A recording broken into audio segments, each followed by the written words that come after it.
run it up, then run it back. Run it up, then run it back. Run it up, then run it back. Run it up, then run it back. Happy Friday, everybody. Welcome to Run It Back. Lou Will, Chandler P, Michelle B. Guys, we have a pretty good show today. We got Doc Rivers and Sam Amick coming up a little bit later. Stoked. You guys seem very serious today. What's going on? Am I too happy? No. It's Friday, Beats. Okay. All right. Just to make sure we're on the same page. Lou, what? What, Lou? Life is good, Lou. I got nothing. I got nothing. Guys, the Garden last night. I mean, I say this sometimes, but it was a pretty good game. It was like classic MSG night happening last night. No Jaylen Brown for the Celtics. No worries. It's okay. Josh Hart finishes with 26 points and some big points there at the end for him. Jalen Brunson with 25, 10 assists. Tatum had 24, Pritchard had 23, but it was a great win for the Knicks, 112-106. Here's the deal. They've won the season series against all of the other top seeds in the East, except for Detroit. So let's do some fun math here, Chandler. If they can avoid the Pistons, can they get to the finals? Like, if there's a way to finagle their way through that, is it a possibility? Yeah, I think there is. This team's always had the talent. They've always had a stud in Jalen Brunson. We've always kind of wanted more with Karl Anthony Towns, but he kind of gives us a little bit here and there. This team is very complete. And now you look at their bench production, it's completely different this year than it has been in the past when Thibodeau was the coach. They go deeper. They're getting a lot more offensive production, from guys like Shamet and Clarkson and Kolek and Robinson. Like, they're actually now one of the deeper teams in the league, which is different than what we've seen from this roster and this makeup the last couple of years. And so, yeah, I think in this Eastern Conference, I think anything can happen this year. I think it's wide open. Obviously, I think the Pistons have had such a great year. Cade Cunningham back, that obviously makes them complete and whole and a much better version of themselves. And the Celtics, like we always talk about how they've overexceeded expectations, but the Knicks are right there. The Knicks, the Cavs, like, the talent is there, the experience is there, the depth is now there. So I do think anything can happen. I don't think this is a situation where they're trying to avoid the Pistons. Like, listen, to get to the finals to win a championship, you're going to have to go through anything and anybody and everybody. So I don't think they're looking at it like that. And I do think that they are confident and they think they can beat anybody in a series. So I think this was huge to kind of get this last win over the Celtics to win that season series. And I think they're going into the playoffs in the postseason with confidence, with great health, and I think they truly believe that they can beat anybody, and they should, because the Eastern Conference is pretty wide open for a team like them. Yeah, what you said, Chandler, it's so many ups and downs in the Eastern Conference. Like, you look at Boston, they're a 54-win team. New York Knicks, they're right there in that conversation, being a 52-team win, so they should feel just as confident as anybody in the Eastern Conference in making it to the finals, just as much as a Detroit, just as much as a Boston. What separates them? The only thing is going to be the inconsistencies, right? Like, we got to find something consistent Cat can lean on that we know that he's going to give us every single night, especially with him, saying the things about his role, this and that. All of those things got to be put to bed. They got to be pushed to the back of the bus, and you just got to be out and ready to go. You got to get more from your supporting cast. That's why you have a guy like a Josh Hart that can go out there and get you 26 on a given night. Mikal Bridges can do the same thing. Cat can do the same thing. Jalen Brunson is touted as one of the most clutch players in the NBA. They have so many different guys. They got shooting and McBride and Shamet. Like, you go out and get all of these different guys, they're going to help you win basketball games. You got an energy guy in Alvarado. If you can find a way to consistently get him in the lineup and to be somebody that's going to give you production. So they should feel just as confident as a Cleveland, as a Detroit, as a Boston, all of these other teams that we give so much credit to for being deep and having a sense of urgency about their season. Now New York Knicks, they found the same thing. So whether it's Detroit or Boston, whoever it may be, they should feel confident against anybody. I mean, look, last year they were beating the Celtics and then Tatum went out. I don't know, maybe I'm just reading too much into it, but maybe there was a little gamesmanship last night on the part of Joe Mazzulla with Jaylen Brown out, just to see, like, we don't have him in there. We lose, who cares? So I don't know, Lou, if they get him again, if it's Celtics Knicks, how are you placing the odds in this one now that it's a completely different Celtics team for sure? It's gonna be a battle. Make no mistake about it. It's definitely gonna be a battle. But I still like Boston, right? Like, we've seen Boston this year against the Knicks with Jaylen Brown.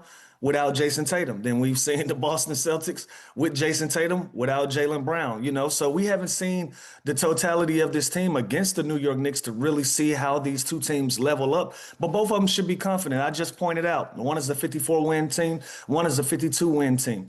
That's not much of a separation. Now, two different styles of play, two different seasons, and the way that it's gone and the way that they've got to their 50-plus wins have been two completely different journeys for both of these teams.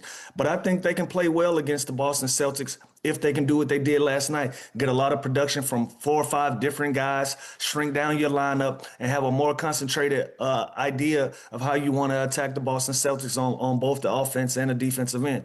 They were able to do that last night. They were damn near a 30 assist team. If a team is having 29 assists in a game, that means the ball is moving around, they're sharing the basketball, and they're playing well together.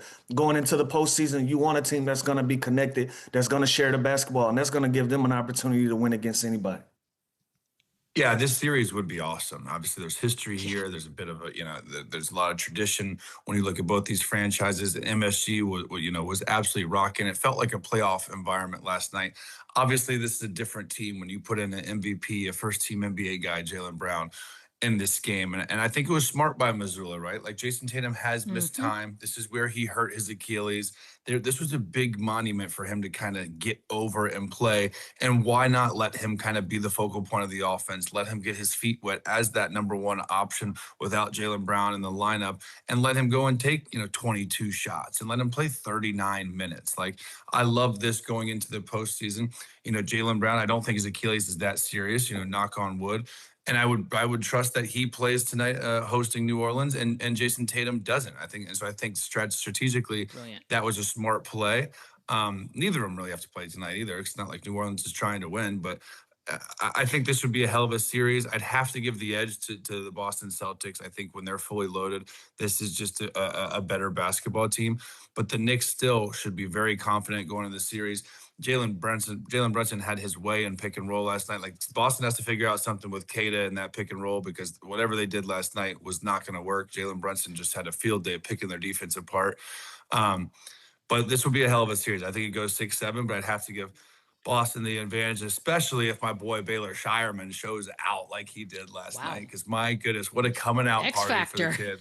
That who you depending on? Factor. That's what we're doing on now? The lefty sniper out of Creighton. I did not have that coming on the show. By the way, I find this interesting, and I feel like, look, Knicks fans don't need reasons to get mad at media or feel like the world's against them, but they should really be using this all as fuel, because Boston wasn't supposed to be here, and now they are. That's got to be irritating. And not only on that, to add insult to injury, a lot of people are picking Boston to be better than New York in the playoffs. So if that's not fuel, I don't know what is. Think about preseason. Like, we kind of had the Knicks as the best team in the East, right? Like, the Celtics 100%. were going to be this rebuilding kind of team, maybe a play-in. They weren't going to be the second seed. And here we are. Not only that, but like Crazy. Favorites for many. There are some folks, Knicks fans, by the way, who have been paying attention for a very long time, that think that this particular version of this team is the best team since the 94 team, the Knicks that went to the finals against the Rockets. Are we buying that, Lou? Are they that good? You know what? I'm not a New York Knicks historian, but what I do know is you can't overlook that 98-99 team. Granted, it was a lockout year, but they had to get there, in 60 plus games or whatever that number was in 98-99. Latrell Sprewell, Allen Houston, and Patrick Ewing, they got you there. They got an opportunity before falling short to the Spurs. So you can't really overlook that. You can't just say that there's a team out there that's better than that team that hasn't had that type of success as of yet. But if you're looking at that roster and you're just looking at the names on paper, you got to give yourself a shot, and you got to say, you know what, I'm pretty confident in this team. So I love it. Listen, a little delusion is good for fans when you're going into the postseason, to feel like that and to have that energy and have that confidence in the roster that you're looking at to go out there and do the things that they want them to do. So, hey, who am I to say that's this team to present date isn't their best team in a long time, since 1994? I'm not that guy, but if we really want to look at it, you can't overlook a team that went to the finals and lost to a very talented Spurs team in 98-99. So I don't know. I don't hate the belief, right? It's just, this is a little bit premature. Like, the kid on Michigan in like the second round of the NCAA tournament this year. He said, we're probably the best Michigan, University of Michigan college basketball team ever. They went and backed it up and won the national championship. So like then that aged well. This, you never really know. Again, they've had such a roller coaster of a season, but when they are good, man, they are so good. And now, again, like I said earlier, we're talking about a New York Knicks team with depth. They can go 9, 10, 11 deep. They don't have to just pound Jalen Brunson with the usage and sort of have so much heavy dose of him pick and roll. You're still going to get that, but now they have a balance of their offense. They can hurt you in many different ways, not just Jalen Brunson. And I feel like that's been kind of the whole plan the last couple of years. And now they're a more versatile, balanced team. And again, they're super talented. Like Lou just said, on paper, this team might be the most talented team in the Eastern Conference. That means nothing though, coming when that ball goes in the air. So they still have to, win basketball games. They still have to advance in the playoffs to be in that category as these other great Knicks teams that we're talking about. You better advance. If you're saying you're the most talented, you better advance. That's what I'm saying. It's a little premature. Oh, it's tough. Big story, obviously, last night going into the game was Tatum's big return to the Garden. That was the place where he got injured last year. It was one of the most gruesome injuries. And before he said, I'm not thrilled to go back and play there, that he was a bit nervous, a little bit anxious to be back in the building. Now, both of you guys have had major injuries in your career. I've never thought about this, by the way, Chandler. Never even crossed my mind that returning to the building in which it happened carries a little bit of a mental situation with it. Did you feel the same? 100%. My first big injury was at Indiana, and I remember I got caught in like David West baggy ass shorts and just landed really, really hard on my knee. And that's when I initially chipped the cartilage of my knee, and there was a dime-sized piece missing.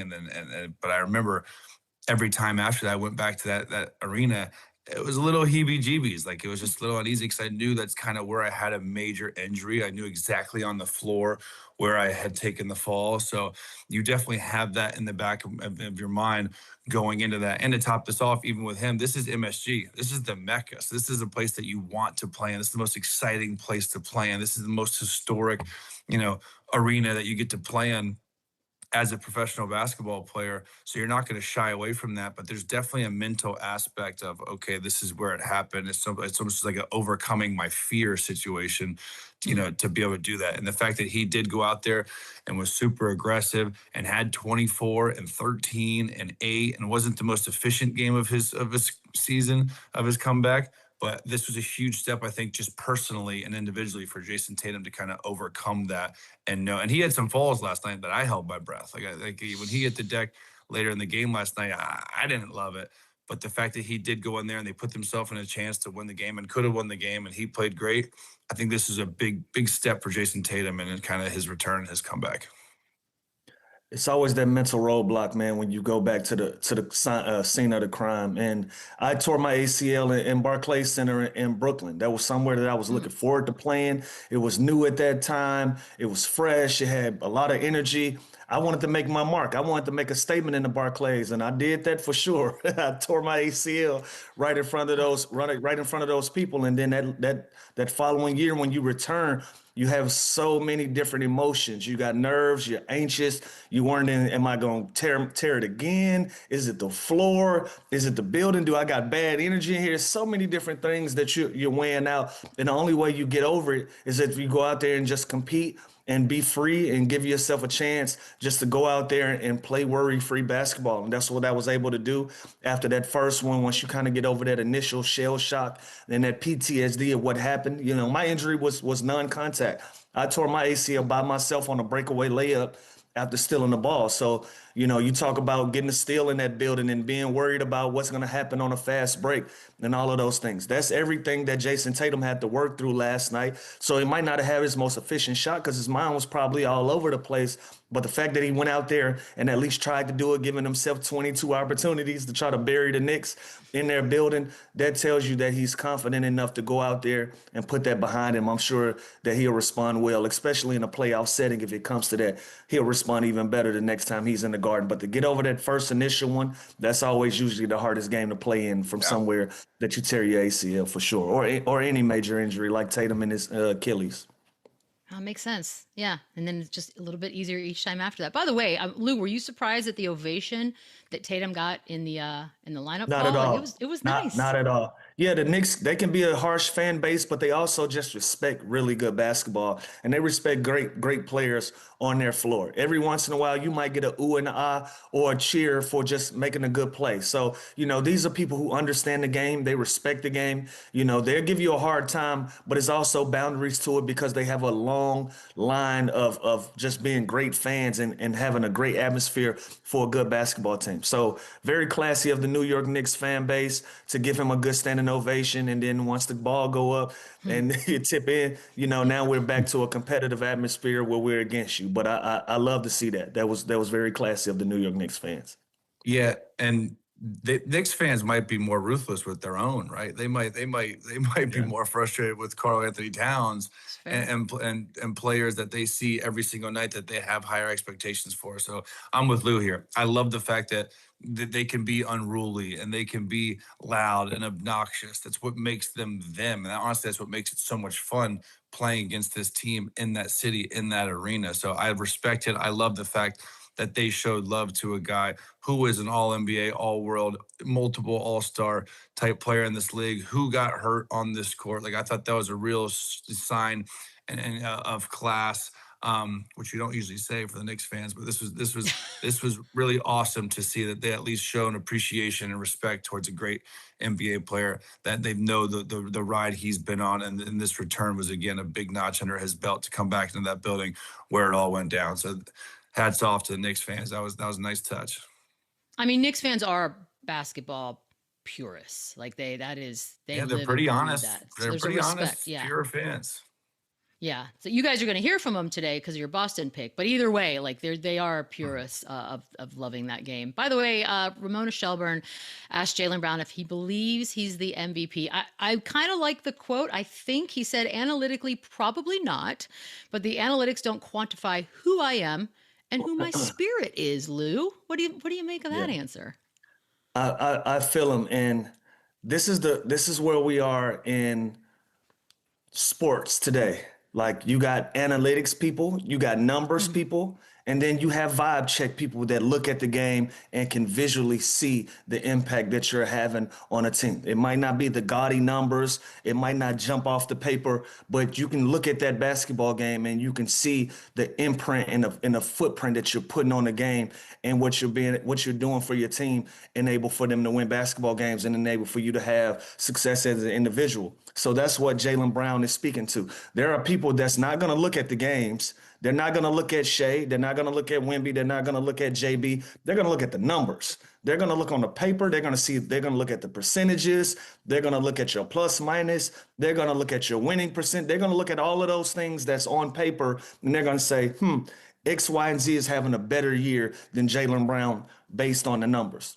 But if you are like Chandler and myself, where you look at the team and say, without Jason Tatum, they might struggle this year. They might not make it. And then once you watch this team and they change their identity to be successful, and Jaylen Brown is the head of that, then you're looking at a vibe check. You're looking at, it might not jump out. He might not have 30, 35 points a night to lead them, but just his impact, his presence on the floor, what he's doing on the defensive end. If you're watching that game, you can see that impact. You can see what he means to the Boston Celtics. So if I'm wrong, tell me I'm wrong, but I feel like that's what JB is saying in this. It's people that are going to look at the numbers and say, I'm not that guy, but it's people that know the game, that respect the game, that can watch the game and know that, hey, this is a guy that deserves to be in this conversation. I think that's what he meant by that.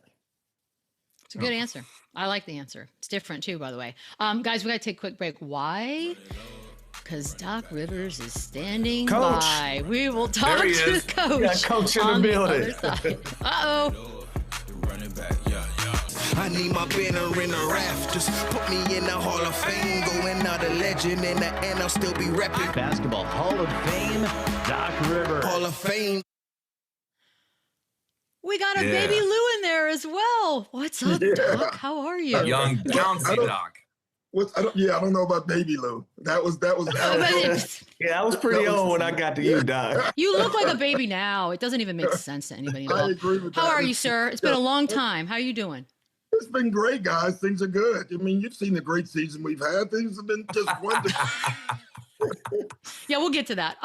But you know what? We're gonna start with the super positive. Congratulations on the Hall of Fame. I don't know how you guys find out in the NBA. I know NFL, they do a big old show and people show up at your door. How did you find out?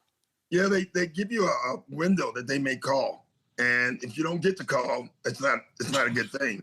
I'll tell you that. So I think my window was between 11 and 1, and I got to tell you guys about 11:14. I was sweating a little bit. But they you thought it'd be you right at 11.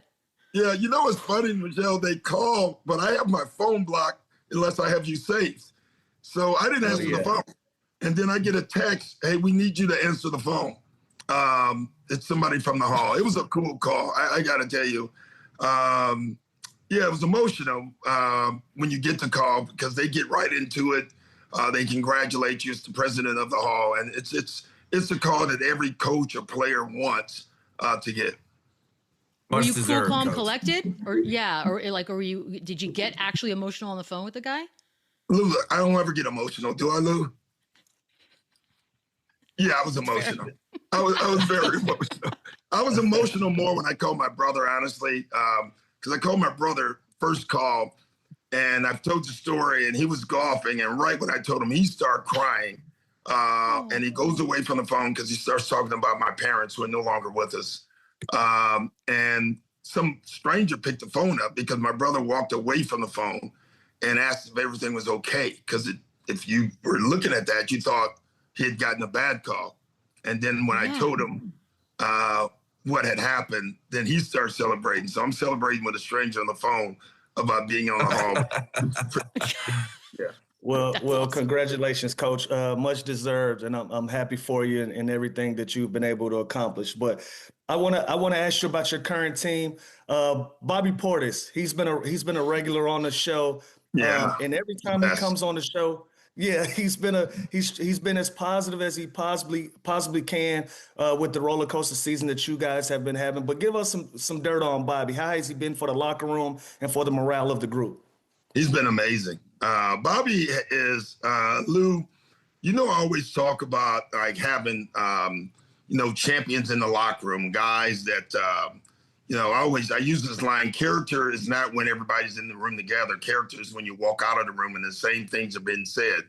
I've known since I've gotten here with Bobby, as far as from the coaching standpoint, when I am coaching the team and I leave the room, Bobby's the one saying, that's what we want to do. He follows it. He's been so important. And he's tried over anybody to keep this group together this year with the million distractions that we've had. So every team should have a Bobby Portis on and off the floor. He's been amazing. What's up, Coach? How are we doing? How are you doing? Chandler Parsons here.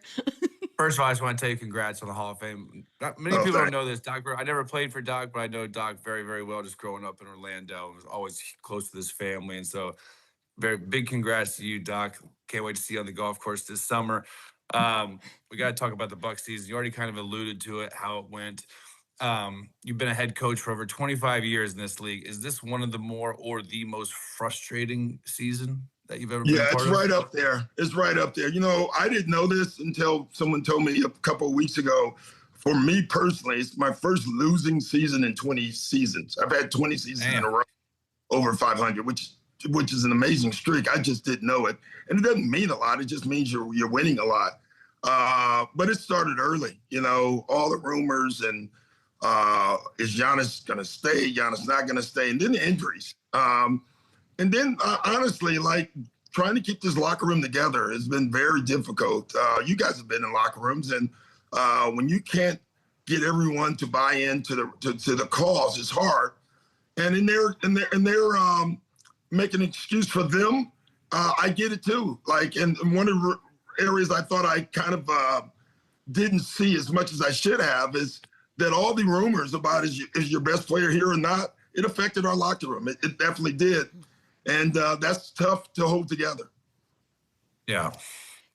Yeah, the Giannis thing is, it's taken on a life of its own, and it's not going to end anytime soon, unfortunately. And I know the most recent is he wants to play. The organization's like, nah, you're good. I know he's out for tonight and last game is on Sunday. He's been vocal about wanting to play with his brothers. Personally, I feel like this is a weird request professionally, but is there a chance? Do you feel obligated, if this is the end of him in a Bucks uniform, to give him a few minutes with his brother on the floor on Sunday? Well, listen, I unfortunately can't make the decision. And Giannis and I talked about it every day. We really do. He's not cleared to play health-wise. If it was a playoff game, could Giannis play? Absolutely. If it was a normal regular season game, would he be playing? Probably not. Having said all that, as you know, I'm the one in the middle on this. Emotionally for his brothers, it'd be a pretty cool thing, Michelle. You know that. But I'm kind of stuck here.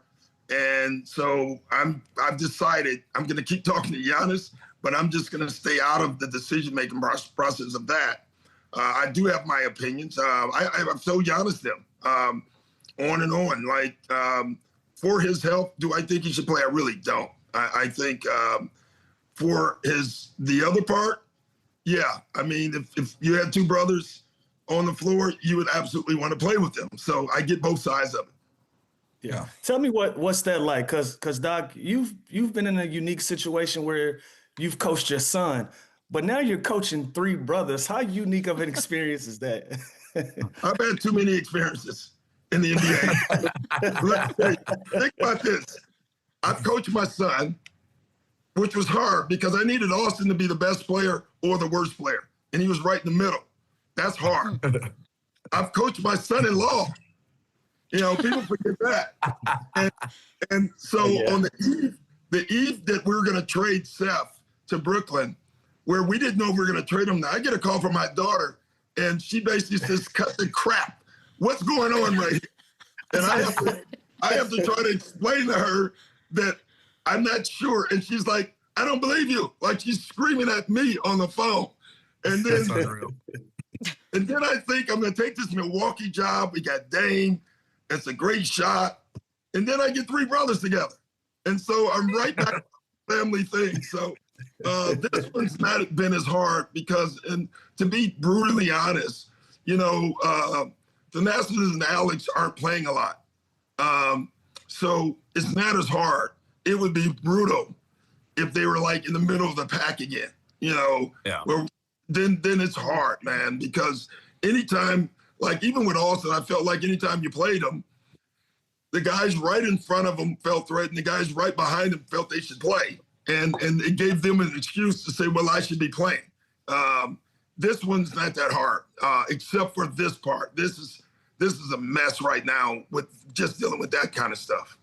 Doc, are there lockers next to each other? Do they sit next to each other on the plane? This is just those three. No, we put one here, one there, one in the middle. It probably doesn't even work. Yeah, it's probably still pumped up. Well, we should have just put them together because that's what they end up. What's funny, and I laugh with Giannis about this all the time because Giannis, starts talking in Greek, and I'm like, I don't know what they're saying. Are they saying things about me? Who are they talking about right now? So in the middle of the locker room, you hear this conversation going on. You have no clue what they're talking about. So you got to get those new AirPods that translate what they're saying. Immediately. That's good. But all in all, Coach, I try to get earplugs so I don't hear it. That works too. Yeah, that's better. But all in all, Coach, you said it. You're right in the middle of this thing, but for the most part, you and Giannis, you guys are in good standing. There's no strain whatsoever. We have a great relationship. Shams wrote an article that was so inaccurate that I don't have enough time to go into. He talked about a locker room thing, and I was laughing like, yeah, we had a tough locker room day. We lost to the Chicago Bulls with a 20-point lead. I showed clips the next day of guys who were screwing up. That's what happens in a locker room. The first thing I thought, where's Woj? I miss Woj so much. That was No, Doc, don't say it. Well, we can't stand Shams. We can't stand him. Yeah. Well, hold on. In fairness, he left us. Where does he get it from, though? Like Shams doesn't make it. Like somebody I blame Thanasis, honestly. Do we think Thanasis is the mole? Oh, you stop that. Because it is crazy. Like those articles come out and by the way, it all made for great content during All-Star weekend between Shams and Giannis and everything. But you got to think sometimes like who's saying that stuff for a Shams to go write about it? Well, it's funny. Oprah Winfrey had a great line years ago. When you read her article, always think about what's the intent? What's the purpose of the article? And so you guys probably know about this. A few people know about this. I made a joke before All-Star, if you remember that, Michelle, where I said Giannis should trade Shams. Shams took that so personal that he actually called the Bucks and yelled at them to take it down. Shut up. The NBA called the Bucks. No, it was a mess. The NBA calls the Bucks and are like, Shams wants us to tell you this, but we really don't care. And the NBA, and then the NBA posted it. So I've heard from 10 different people that have said, oh, Shams is going to do a revenge article on you guys and on you. And I was like, okay, man. I don't care. So that's the only thing I didn't like about it. It's the purpose of, I read that article. I'm like, what is this article for? So anyway, it's part of our life. We tried to work on him, Doc. We're going to get him to loosen up. He's wound very tightly for He's very tight. He's very young. Yeah. It's the way very young. And emotional, but hopefully he'll grow. Coach, you mentioned that Chicago game, and it was a little difficult after that one. And I've been with you after tough losses, and you go toe to toe with the guys. Like you don't shy away from a good conversation or altercation, either one you want to call it. You don't shy away, but then it started coming out. You told them guys to check your resume. Is there any truth to that, or is that the internet going crazy, or is that what you're trying to like? That is taken so out of context because I was kind of referring to, and I don't want to get too deep into it. This was the other thing. I wouldn't say anything about the meeting because it's no one's business. You know what I mean? Like I hate that allegedly there were players who talked, and I think it was more agents who talked than players, but that's for another day. There's always one, though, Lou. When you have articles like this, there's one guy talking, which is pretty obvious if you read the article who it is.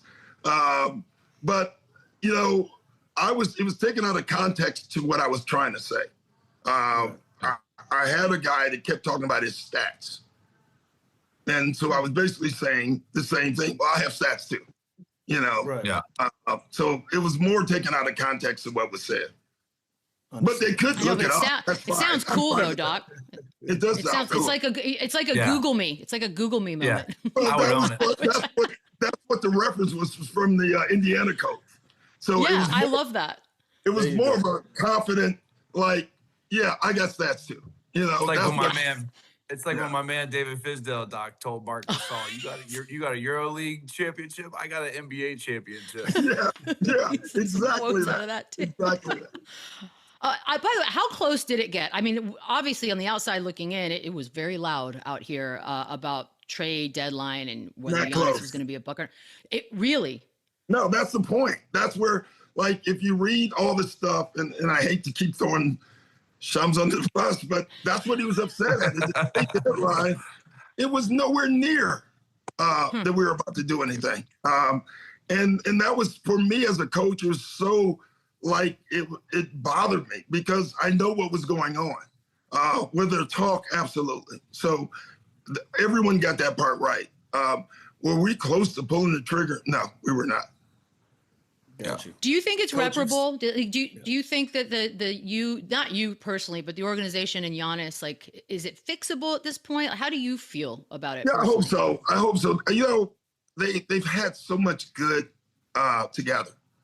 Like John Horst, West, the organization, and Giannis, they built a championship. And when you win something like that, I'm just going from my perspective. If you're tied for life, like it's like a blood transfusion. That doesn't mean you don't have family arguments, and this is one of them. But being on the same page, I do. I just think their relationship goes too deep to let something like this, and it's not the relationship part where they're not together has nothing to do with the trade stuff. It really doesn't. It's more about should he play the next couple of days or not, and moving forward, can we work together? And I really believe they can. Yeah, understood. And I want to ask you about your future, Doc. I know you mentioned publicly your grandkids, and by the day they're getting older, and it's a lot of opportunity to spend time with them. But what's your future look like? Do you feel like you'll be back next season? Are you leaving your options open? Lay that out for me. Well, I'm leaving them open. Lou, I don't want to say that I'm retiring because I know that I'm not going to completely retire no matter what happens here. But I'm in a great place. Let me put it that way. And everything that happens, that me, ownership, and the front up, we're all on the same page. But we've talked about this as early as before this season about what I want to do. I keep bringing it up because I want to make sure that I'm able to do it. Absolutely. Well, if all else fails in Milwaukee, Coach, come back to Orlando, get a front office job, and get us back to the top of the East. Please, that would be so cool. But you also joked about the Bucks should trade for LeBron when he named Milwaukee as one of his least favorite cities. He's a free agent. He's a free agent this summer. Do you even pick up the phone and try and hit him up, or no? I think I should just call him and scare him. I think I should just call him up and say, "Hey, LeBron, I'm representing the Bucks right here. We're going to bring you to Milwaukee. Rich has already agreed to it." I wish it was April 1st. It'd be great. Well, man, they got that. They got that prank show that AD's doing. Why not just? This is like a natural segue. It's right there for you. By the way, coaching. What's that? I said Draymond handled that show well. That was hilarious. By the way, hey, he was so cool. Hot take. My episode's coming up on that show, and Mark Cuban gets me really, really bad. Oh, I didn't even know you were doing it. Oh, this is going to be fantastic. Yeah, you're going to lose your cool in 5 seconds, which is perfect. And then they do Lou. I panic. By the way, coaching Lou Will, he's very chill. Do you have any stories? Was he anything about him that we could use against him back in the day? Nothing you could use against him. I will say when Lou first got here, Lou wanted nothing to do with being with the Clippers when you first got there. And then we had that long talk. And I got to say, Lou, from that point on, you switched 100% and was very easy to coach. Hey, who wouldn't want, hey, Chandler, wouldn't you want this job? Hey, when you go in, shoot every time and score. Every time you touch it. 100%. I've played for 13 years, and I've never had a coach tell me that, ever. Had the best job in the business, but it took some buying in, and I always credit Doc publicly for extending my career, and I had my best years with Doc, so I'm very grateful and appreciative of that always. All good memories with Doc. Doc, this has been awesome. A pleasure to have you on here. Whatever happens next, we'll be there. So congrats on everything, and Hall of Fame especially. See you out there on the links, Coach. That's a fact. Sir. We'll be back. Well, sometimes the scheduling works out perfectly, like today when Sam Amick's back on the show, right after Doc Rivers was on the show, who had a lot to say about a lot, and a lot of Giannis in there. Oh, are we taking our glasses off? That's how important and serious this is? We're switching. I can't see. Oh my God. Okay. I was like, we're switching. I got nervous Switching for a glasses. second. Yeah, sorry. By the way, did you hear Doc on especially all things Giannis? I heard most of the interview. I was going to tell you guys, man, you guys have a great track record here. Because if I end up having to wait for a couple minutes, first time is Baron Davis with that epic interview that he had. That's great. And then we got Doc. Like, you guys are digging in with a guy who was front and center right now. But I heard most of it. That was great. Some of it was, it was pretty funny, and some of it was interesting. And then you had the report that perhaps maybe there's a world in which the Celtics and Giannis join forces, but in doing that, you'd have to give up one of the Jays, a Brown or a Tatum. How realistic is this? It's funny. Michelle, you got good instincts. Like, I wrote that thing, and listen, we pick and choose when you decide to share stuff that you've heard. And that's a tricky one because, like, how realistic is it? Well, right now they're feeling great about what they're doing. Historically, they are a group that you could argue they pursue every superstar who's available. That's just kind of how their front office is wired, with Brad Stevens leading the way. And then so you look at it and go, wait a minute, they're winning games. Why would they even consider this? Well, like, that's just the league. And so I think it's a matter of how do the playoffs go? Because you're obviously correct that one of the Jays would have to go. And I think even some of this interest in the past has been born out of the fact, like, they didn't know that Jaylen Brown was going to, level up like he has and have the kind of year that he has. So We got to see how the postseason goes. If they're raising a trophy again, then obviously this noise, however much noise there is going to completely go away. If they get bounced in the second round, then like any other team in that spot, they're going to look at the landscape. Man, can you imagine if they win the championship after all that turnover and everything they've been through? That would be insane, Sam. But I want to ask you about the 65 game rule thing that everyone is kind of up in arms about. Is right now, Cade, Luka, and Devin Booker, they're all ineligible for the postseason awards. Do you think there's a chance that Adam Silver kind of makes this right and makes an exception for Luka or any of these other guys who just got unlucky with these freak injuries? Or is this the rule and we're sticking to it?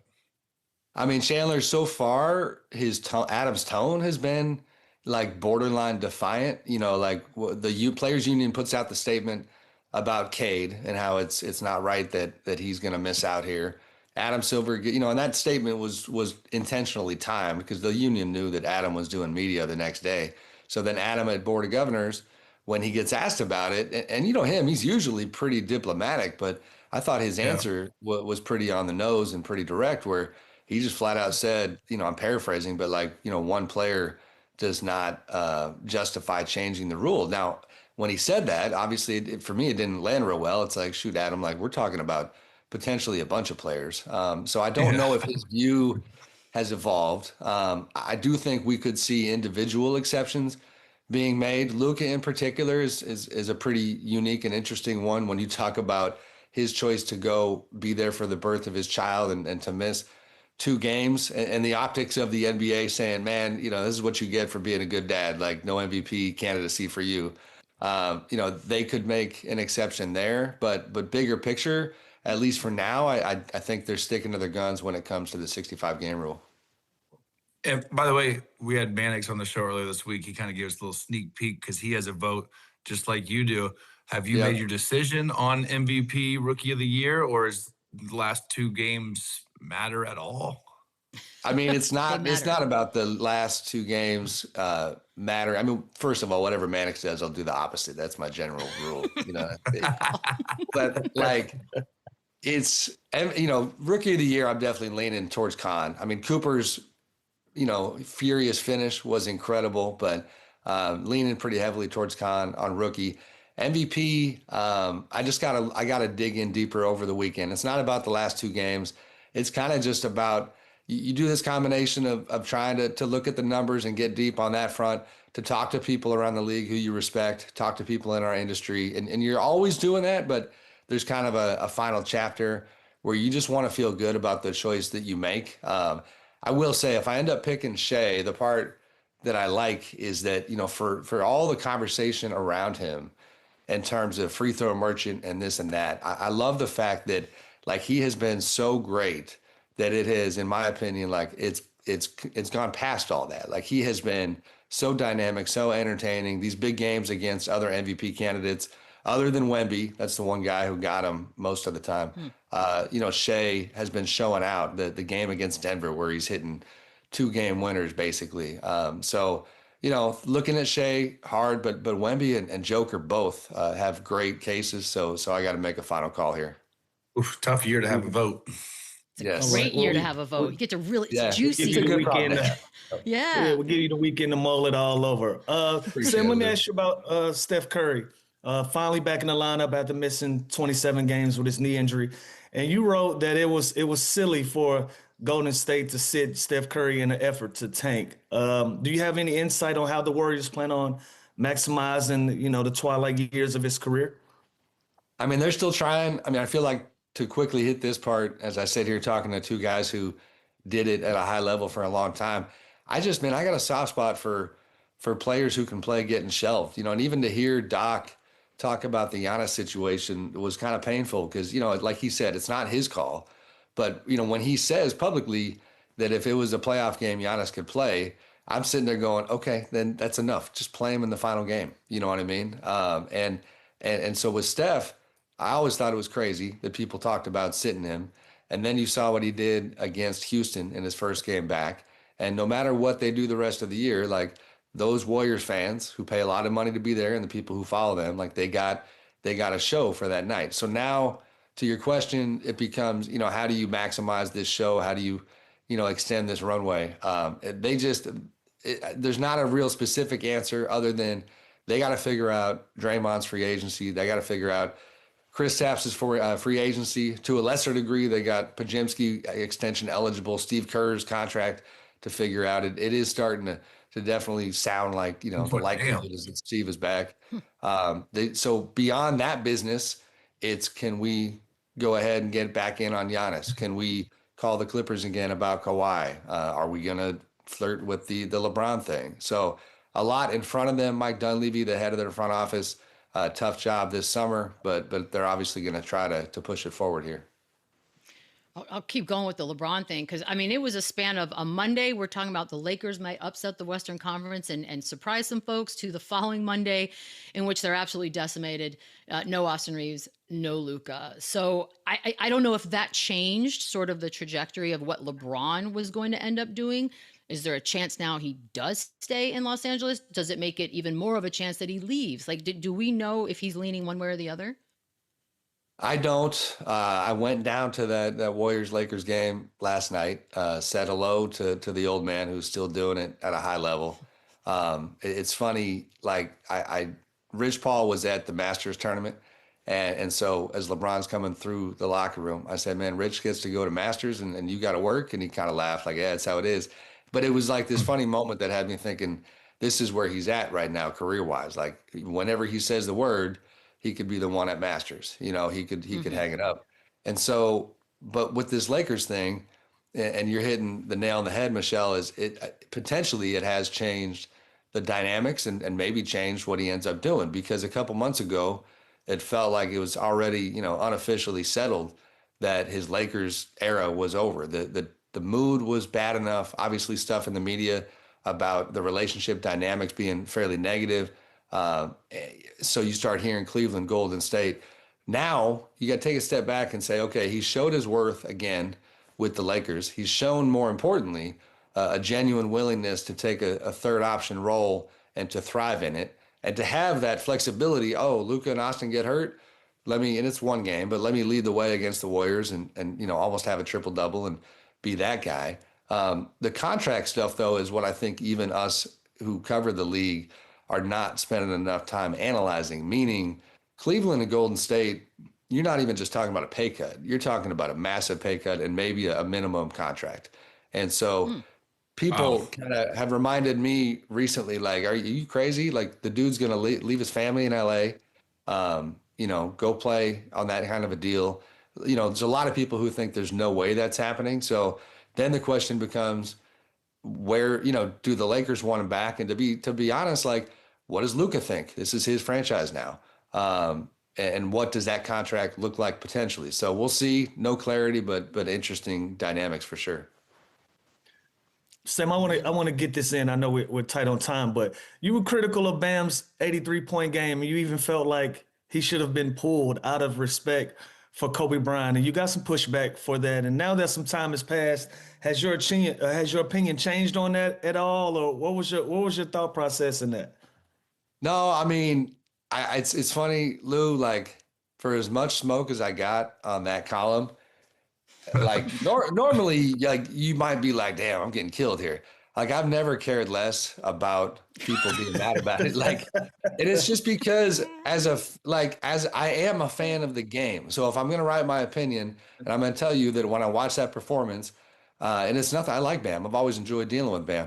Like, I was not inspired. I was annoyed at the end. First of all, the broadcast didn't do him any favors because they were the ones who said, oh, it appears that he's going to get pulled out of the game as a tribute to one of his favorite players, Kobe Bryant. So you did kind of set the audience up for like a unique moment. Yeah. Apologies. And then it was like, oh, never mind. He's going for more, and I know like you said, we're short on time, but the part that I will push back on hard is a lot of people, including people from the Heat, they pulled the line of like, what would Kobe do? It's like, well, you know what? I'm going to pull Doc's line. Like, go Google it. Kobe actually multiple times had 50, 60 points at the end of three quarters. And when his team was up 30, he called it a night. He did that. The Toronto game was different. They were trying to win. They were down 15 at halftime. So It's fine. People got different opinions. Bam's a great player. But yeah, I didn't like the back end of that game. I'll tell you this, Sam, as egregious as I thought the ending was, if I was in that position, I would have done the same thing. Because you never know if you're going to be that close again. Every single one I of hear us. you. I hear you. Not me. I No, I respect the integrity, guys. I wouldn't have done it. Really quick, anonymous player poll. Can we get a quick preview? I know we have 30 seconds left, but Yeah, I mean, MVP's out today. SGA wins by a landslide among the players. More than a third of the league we talked to. So I feel good about the sample size, like 160 players. The next iteration coming up is who's going to win the title. There's like 16 questions total. We're going to roll it out over the course of the next couple months. We get spicy on the back end and a little bit off the court. Would you go to the White House if your team won the championship? So, you know, all right, that's our content for the next 2 months, Sam. Thank you. Yes. We appreciate it. Guys, that's it for us as well. Thanks, Have a good Sam. weekend. Thanks, guys.